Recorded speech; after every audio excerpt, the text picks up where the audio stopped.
Mert ne yapacağız? Ölmüş bu adam. Bilmiyorum. Polisler de geliyor. Ya bizim ne işimiz var burada? Ne diyeceğiz polislere? Mert. Ben çok korkuyorum. Bak bir şeyler yap. Tamam. Tamam, sakin ol. Her şeyi açık açık söyleyeceğiz. Suçumuz yok bizim. O yüzden rahat ol, tamam mı Bahar? Sadece suçlu gibi davranmayalım yeter. Ya ama suçluyuz. Aç kapıyı aç. Polis. Allah kahretsin.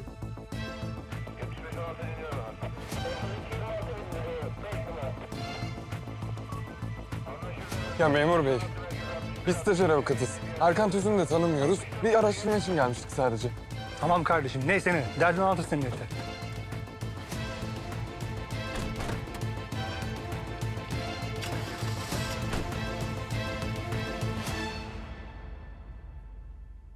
Hala ne oldu? Bir şey mi var? Yok, anneme bakmıştım da ben. Ha erken yattı o. Uyuyor. Kaldırayım mı? Acil mi? Yok, hayır. İyi geceler. İyi geceler.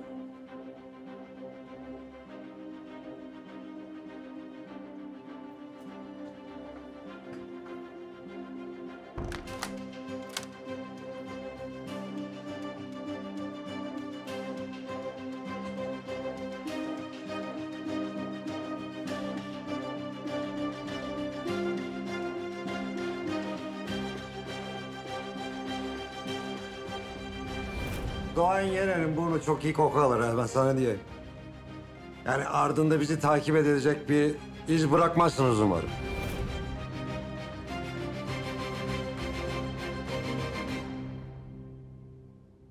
Doğan Bey, hani size tabii en başta durumdan bahsetmem gerekiyordu.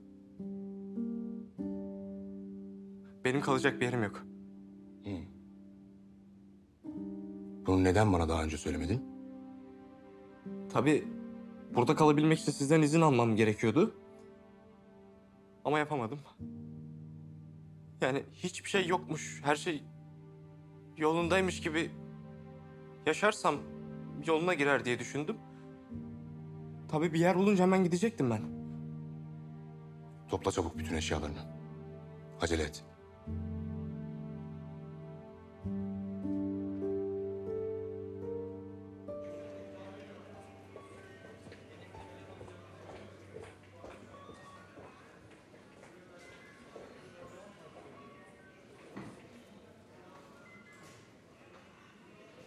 Olay yerinde yakalanan şahıslar amirim. Ama olayla hiçbir ilgimiz yok. Biz sadece araştırma yapmak istedik. Tamam tamam. Birazdan anlatırsınız. Gençlerle ben ilgilenirim.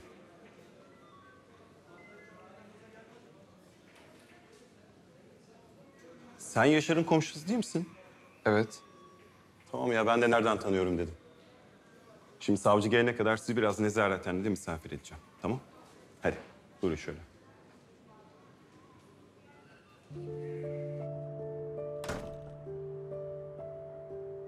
Topladın mı her şeyini? Evet.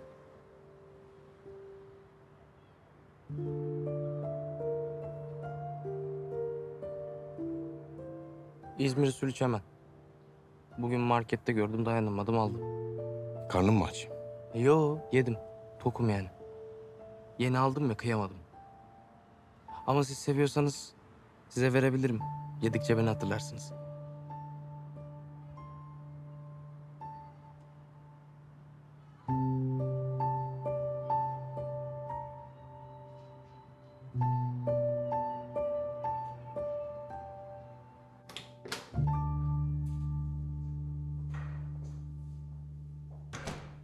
Savcı bey mi geldi? Evet, geldim. Adamın ölümü intihar gibi görünüyor. Ama savcı bir adli tıp raporu görmek istiyor. Yani Bakın arkadaşlar, sonuçlar gelene kadar birinci derecede şüpheli sanık sıfatıyla sizi burada misafir etmek zorundayım. Üzgünüm. bizim gerçekten bir suçumuz yok. Of, o eve hiç girmemeliydik. Evet, girmemeliydiniz. Yani rapor gelene kadar buradayız. Aynen.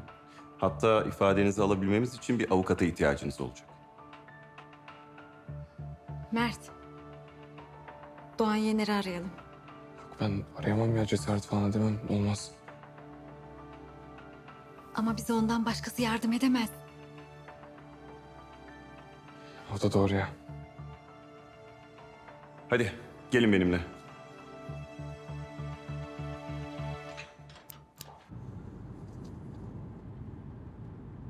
Doğan Bey nereye gidiyoruz?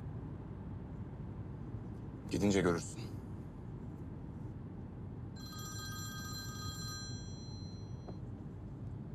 Buyurun. Doğan Bey, Mert ben. Söyle Mert. Biz gözaltına alındık Bahar'la. Ne diyorsun sen Mert? Ne gözaltı? Erkan Tüzün öldü.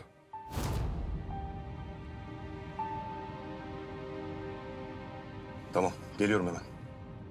Tamam, sağ olun Doğan Bey. Çok mu sinirlendi? Bilmiyorum, anlamadım. Geliyor ama değil mi? Geliyor. Hadi sen de ara aileni de merak etmesinler. Tamam, teşekkür ederim. Komiserim, ben de sonrasında arayabilir miyim? Annem merak eder şimdi. Olur.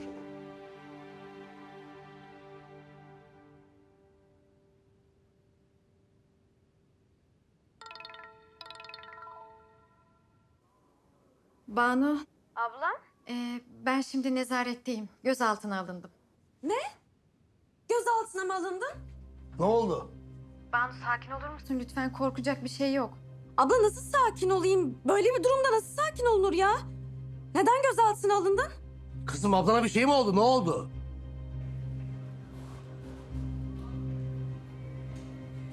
İyi akşamlar. Avukat Doğan Yener. Ben de sizi bekliyordum Doğan Bey. Komiser Turgut Erdem ben. Memnun oldum. Mert telefonda biraz bahsetti ama tam olarak durum nedir acaba? Erkan Tüzün'ün evinde yakalanmışlar. Ne? Evinde mi yakalamışlar?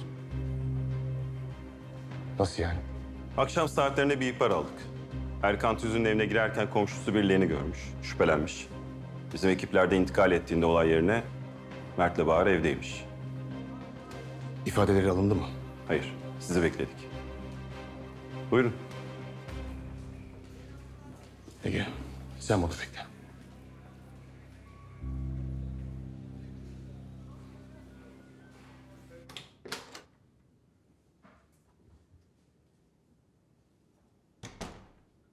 Doğan Bey.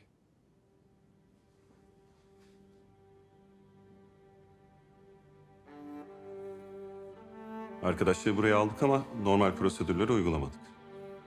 Savcı Koray Bey odamda. İstediğiniz zaman görüşebilirsiniz. Tamam, sağ olun.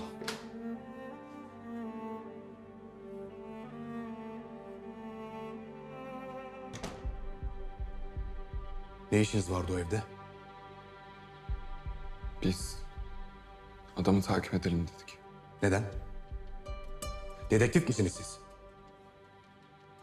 Belki bir ipucu buluruz umuduyla takip ettik. Davanıza inandık, o yüzden bir şeyler bulmak istedik. Ne buldunuz? Benim bulamadığım, göremediğim bir şey söyleyin bana.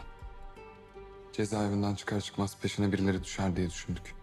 Birkaç kişiyle fotoğraflarını çektik. Her şey yolunda gibiydi.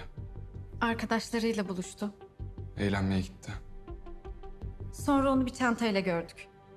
Sonra da Çanta mı? Eve girerken mi, evden çıkarken mi? girerken. Ama kimden veya nereden geldiğini bilmiyoruz. Devam edin. Sonra bir karavan parkına gitti. Karavan mı aldı? Yok. Yani alıp almadığını bilmiyoruz ama pazarlık yaparken gördük. Demek karavanla çıkacak diyorlar. Siz biliyor muydunuz çıkacağı? Pasaport başvurusu yaptığını biliyordum. Devam. Sonra biraz daha bilgi bulabilmek için evine girdik. Evinin önünde biraz bekledik. Baktık gelen giden yok. Evin içinde birinin olmadığını düşünüp sonrasında... Evde ya da değil fark etmez. Benim anlamadığım nasıl bu kadar düşüncesizce davranabilirsiniz? Haklısınız. Ama Doğan Bey, o adam intihar edecek biri değildi. Onu anladık. Başına bir şeyler gelebileceğini biliyordum zaten. Ama bu kadar erken hareket edeceklerini düşünmemiştim. Doğan Bey, bence biz elimizdeki bütün bilgileri paylaşalım. Yani bizim bulamadığımız bir ipucu bulabilir polis. Bence bu ölüm intihar değil. Merak etmeyin. Onlar da öyle düşünüyor zaten. Baş şüpheliler de sizlersiniz.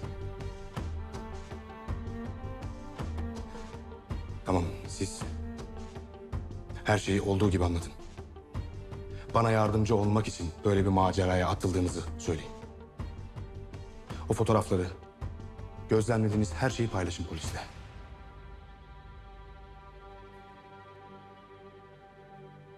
Sizi çıkarmak için elinden geleni yapacağım. Sağ olun. Teşekkür ederiz.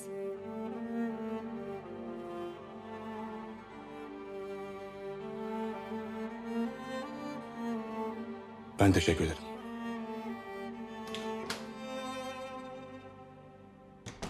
Kızım. Bahar. Bahar. Buyurun beyefendi. Ya kızımı gözaltına almışsınız memur bey. Yani karıncayı bile incitmez benim kızım. Ne oldu? Ne yapmış ya? Tamam beyefendi sakin olun. Neydi kızınızın ismi? Baharım o benim. İlk baharım. Yaban çiçeğim. Bahar Sayın. Siz Bahar'ın babası mısınız? Evet babasıyım. Tanıyorsun değil mi? Ne oldu ona? Evet tanıyorum. Beraber staj yapıyoruz. Büyük ihtimalle bir yanlış anlaşılma var. Doğan Bey de zaten onunla ilgileniyor. Doğan Bey. Kendisi de geldi zaten. Doğan Bey. Allah aşkına kızımı kurtar bak ne olursun. Benim meleğim burada yapamaz. O belli yani. Ağzı güzel laf yapar tamam ama iftira atmışlar kızıma. Benim kızım saftır aslında. Gerçekten bak. Benim yaban çiçeğim o ya. Ya kalbi temiz olan insanlara şu dünyada hep çamur atıyorlar arkadaş. Gerçi tabii siz daha iyi biliyorsunuz. Bahar'ın babası. Onu Allah aşkına kurtar. Merak etmeyin. Çıkaracağız çocukları. Polisler de görevini yapıyor zaten. Tamam. Şu prosedürleri bir halledelim. Kavuşacaksınız kızınıza. İnşallah. Onu görebiliyor muyuz? Şu an imkansız. Sabaha kadar beklememiz gerekecek. Siz de isterseniz evinize gidin. Burada yapabileceğiniz bir şey yok çünkü. Yok. Uyumam ben. Sabaha kadar buradayım. Uyumayın zaten beyefendi. Sabah güzel bir kahvaltı hazırlayın kızınızı. Muhtemelen yorgun gelecektir çünkü. Ama kızımı kurtaracaksınız. Söz verdiniz. Söz. İçiniz rahat olsun. Beyefendiye kapıya kadar eşlik et. Geliyorum birazdan. Tabii Doğan Bey. Buyurun biz gidelim. Tabii. Doğan Bey çok memnun oldum. Gerçekten. Bir ara çayınızı içmeye de gelirim. Ziyaret edeceğim sizi. Hayırlı mesailer.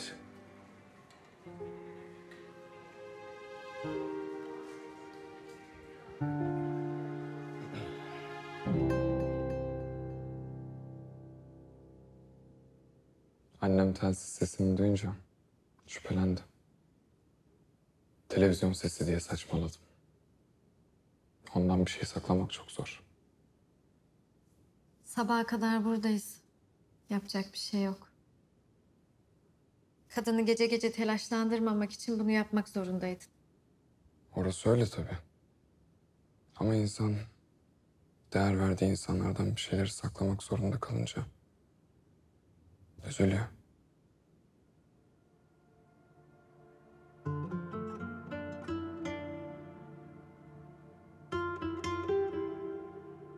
Mert. Ben de senden bir şey sakladım. Ne sakladın? Ben o gün Dilara'yı görmeye gelmedim. Niye geldin? Çalıştığım emlak şirketinin bankalarla anlaşması var. Yani? Ben o gün sizin evinizin değerini belirlemek için geldim. Bu ne demek oluyor? Abin evinizi ipotek ettirdi.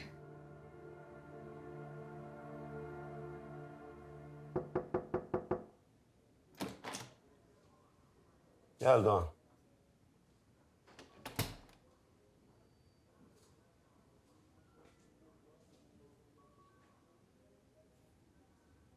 Doğan bu çocukları sen göndermedin değil mi? Yapma. Kaç yıldır tanıyorsun beni. Yapar mıyım böyle bir şey? Ya yapmazsın da Bu Erkan Tüz'ün konusundaki hassasiyetini biliyorum. Ne olursa olsun. Hele ki avukatlık ruhsatı almak için kapıma gelmiş çocukları böyle bir şey için harcamam. Bilgim olsaydı hemen müdahale ederdim. Benim adli tıp raporuna ihtiyacım var. Gelen sonuca göre gözaltı sürelerine karar vereceğim. Yapmayın sayın savcım. O raporun gelmesi günlerce sürebilir. Yapacak bir şey yok. Her şeyi usulüne göre yapmak lazım Doğan. Bekleyeceğiz. Sayın savcım, ikisinin de sicili temiz görünüyor. Olabilir. Her şeyin bir ilki vardır Turgut Komiser. Olay yeri inceleme raporu geldi mi? Bekliyoruz. Birkaç saat içinde elimizde olur. Peki. Olay yeri inceleme ekibinin parmak izi raporundan çıkacak olan sonuca göre Mert ve Bahar için verdiğin gözaltına alınma kararını yeniden değerlendirmeni talep edeceğim senden. Dediğin gibi olsun. Sonucu bekleyelim Doğan.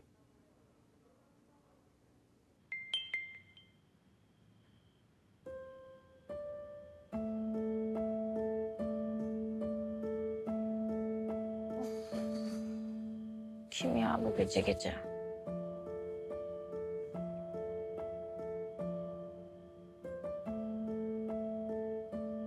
Kesin kötü bir şey oldu.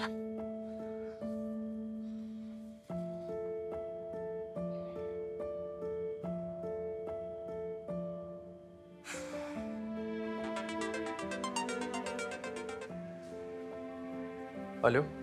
Ege hayırdır? Ne oldu, kötü bir şey oldu? Kovulduk mu? Doğan Bey videoyu mu izledi? Dur kızım bir dur sakin ol. Ne oldu? Mert de Bahar gözaltına alınmış.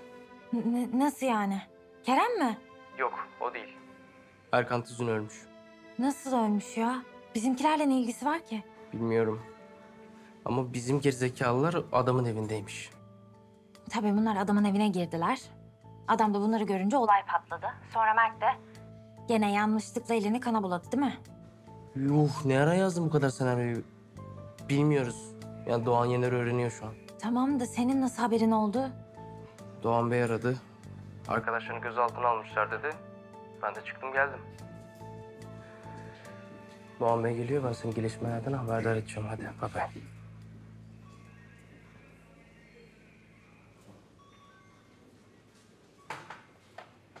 Karışık yer misin? Acıktım ben, sana da yaptırdım. Gerçi senin şu İzmir usulü çemenin var ama tostla idare edeceksin artık. Teşekkür ederim Doğan Bey. Mert ve Bahar nasıl? İyiler iyiler. Senin haberin var mıydı araştırma yaptıklarından? Vardı ama bu kadar ileri gideceklerini tahmin etmedim. Hale'nin haberi var mıydı? Yani ben ne biliyorsam o. Keşke haber verseydiniz bana. Engel olurdum. Yanlış bir şey tabii yaptıkları. Yok. O kadar da değil. Araştırmaları işe yarayabilir. Şu olay yeri inceleme raporu bir gelsin de. Gerçi o rapor sabaha kadar gelmez. Sen git istersen. Yani bir şey lazım olur. Hem de sizi yalnız bırakmamış olurum. Tabii bir mahsur yoksa. Ömrümün yarısı buralarda geçti benim. Alışırım yani ben emniyet köşelerinde sabahlamaya.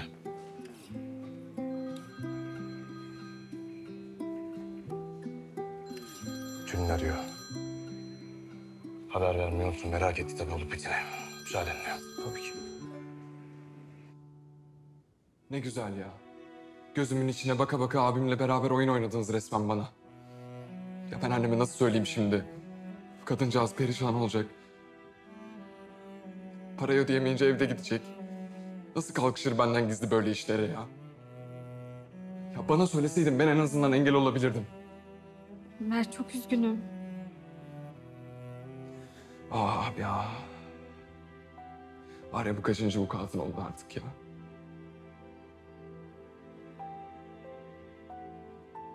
Ya peki sana ne demeli? Sen benden gizli böyle bir şey nasıl yaparsın? Abim seni uyardığında anlaman gerekiyordu senin. Mert ben nereden bileyim, abini tanımıyorum ki. Ya beni tanıyordun en azından.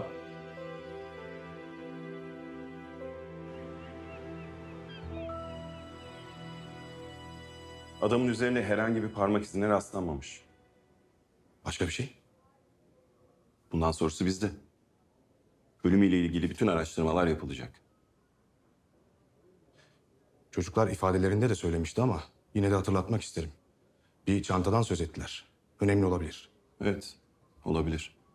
Arkadaşlar gerekli inceleme yaparlar, rapor da ederiz. Zaten fotoğraftaki kişilerle tek tek görüşecekler. Sayın savcım, alabilir miyim gençleri? Olabilirsin. Ama daha sonra yeniden ifadelerine başvurmam gerekebilir. Şimdilik bir intihar gibi görünüyor. Ama işin rengi de değişebilir. Biz neler görmedik ki? Haklısın. Teşekkür ederim. Kolay gelsin.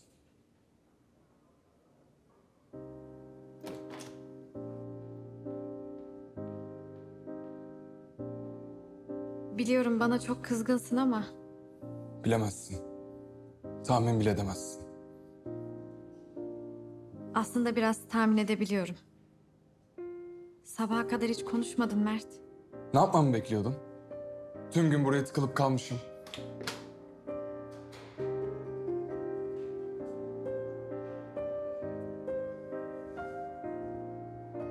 Hadi geçmiş olsun. Serbestsiniz.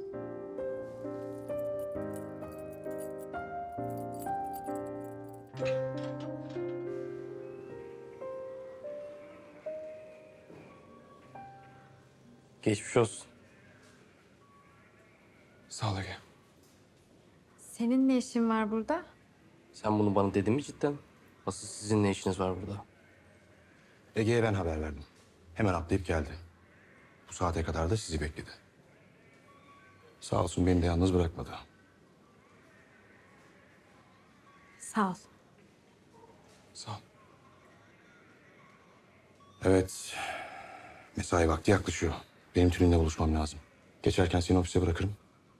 Hadi çocuklar. Siz de evlerinize bırakayım. Olur.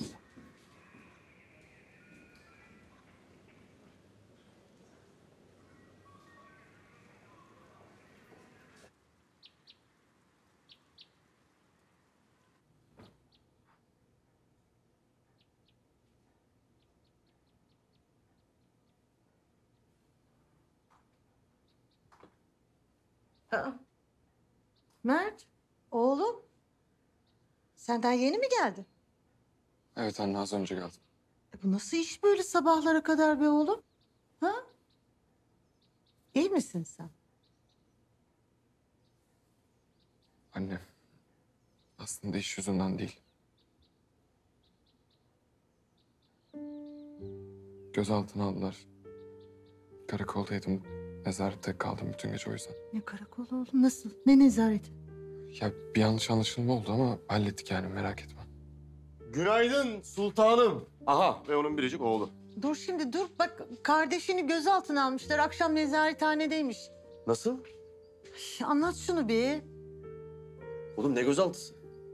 Saçmalama bir oğlum, bizi niye aramıyorsun? Niye çağırmıyorsun bizi? Annemi endişelendirmek istemedim çünkü. Oğlum böyle çok daha iyi oldu değil mi? Ha? Anne, tamam haklısın. Özür dilerim. Ama merak etmeni istemedim. Mecbur kaldım yani. Bu arada abimin de bize bir özür borcu var değil mi abi? Hı? Ne özürü? Özür borcum var ya.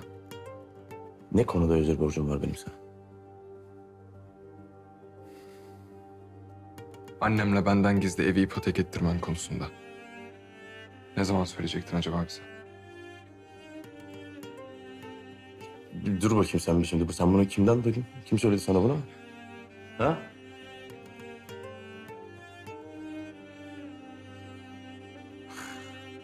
Ben biliyorum seni kimden duyduğunu bunu. Bahar. Ulan Bahar, alacağın olsun ha. Abi sen şaka mısın ya? Ha? Mahcup olacağın yerde hala pişkin pişkin Bahar'a kızıyorsun. Ya sen annemle benden gizli böyle bir şey nasıl kalkışabilirsin? Mert. Benim haberim vardı. Abine ben verdim vekaleti. Çünkü ne yapacağımı bilmiyorum artık. Borç gırtlağa dayandığı için aklıma başka bir şey gelmedi. Ya benden saklamayabilirdin anne. Ya ne bileyim, Bir çaresini bulurdum, bir şey yapardım. Hayır çok pardon da bir şey soracağım. Sen benim bulamadığım hangi çareyi bulacaksın ya? Bilmiyorum. Ama en azından senin gibi evi ipotek ettirip kredi çekmezdim. Ya kim bilir ne kadar faiz ödeyeceğiz? Sen bunun farkında mısın ya? Anne sakın yanlış anlama. Sana hiçbir şey demiyorum. Bütün suçlu abim. Çok iyi biliyorum artık seni nasıl kandırdıysa. Hop sen ne diyorsun oğlum? Neyi kandırmasından bahsediyorsun sen ya? Ben kimi kandırmışım? Oğlum, Ceyhun tamam. Ya ben seni kandırdım mı anne? Ya ben seni kandırdım mı? Annem kendi isteğiyle bana verdi vekaleti, anladın mı? Sen yanlış biliyorsun. Ben kalan parayla yatırım yaptım. İstesem şu anda bütün borcu da kapatırım. Ve senin böyle ağzının kokusunu da çekmem ben. İyi. Bugün gidip borcu kapatıyorsun o zaman, tamam mı? Evin ipoteğini kaldır üzerimizden. Tamam kapatırım. Var para. Ya biraz kârdan zarar ederim ama kapatırım bütün borcu, merak etme sen. Ya Mert. Mert. Dün akşam evinde ölü bulunan kişinin cezaevinden yeni çıkan Erkan Tüzün olduğu bildirildi. Kendisi avukat Doğan Yener ve Tülin küçük kızlarının ölümüne sebep olmaktan cezaevindeydi. Polis Erkan Tüzün'ün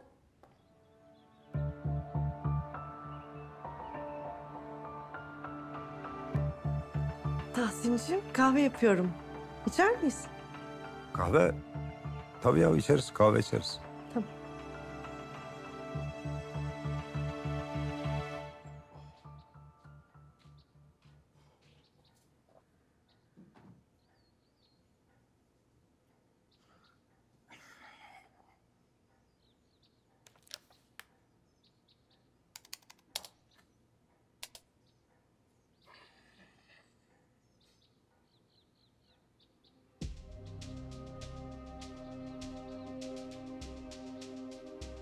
nasıl ya? Benim param nerede lan?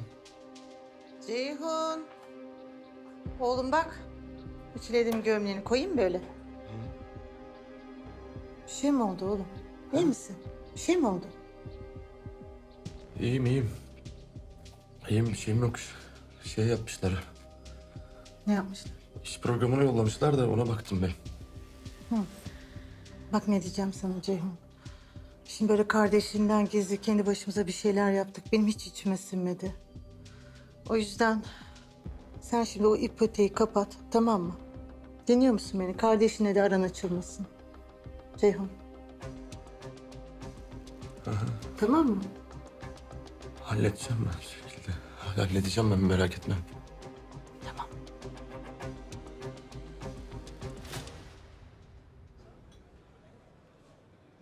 Hala inanamıyorum. Anlamaya çalışıyorum. Erkan'ın konuşmasından mı korktular? Mümkün. 5 yıl sustu. Neden şimdi? Onu 5 yıl susturan şey her neyse o ölümüne neden oldu. Şantaj yapmış olabilir mi? Her şey mümkün olabilir Tülin. Biliyor musun? Bahar ve Mert beni duygulandırdı. Çocuklar sadece bir ipucu bulabilmek için kendilerini tehlikeye atmışlar. Seni çok seviyorlar. Onu bilemem de bana güvendiklerinden eminim.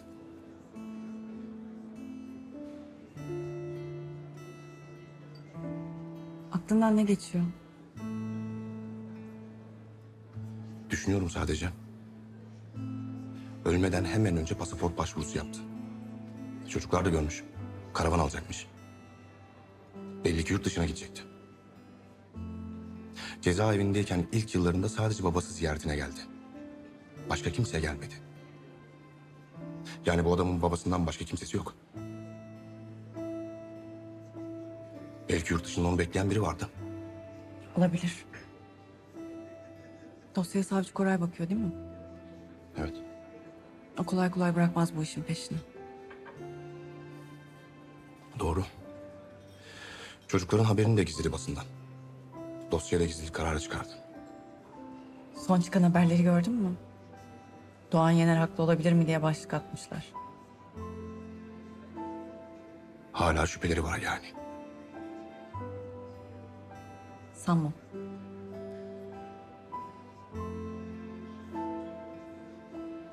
O başlık Doğan Yener haklıymış olana kadar devam edeceğim.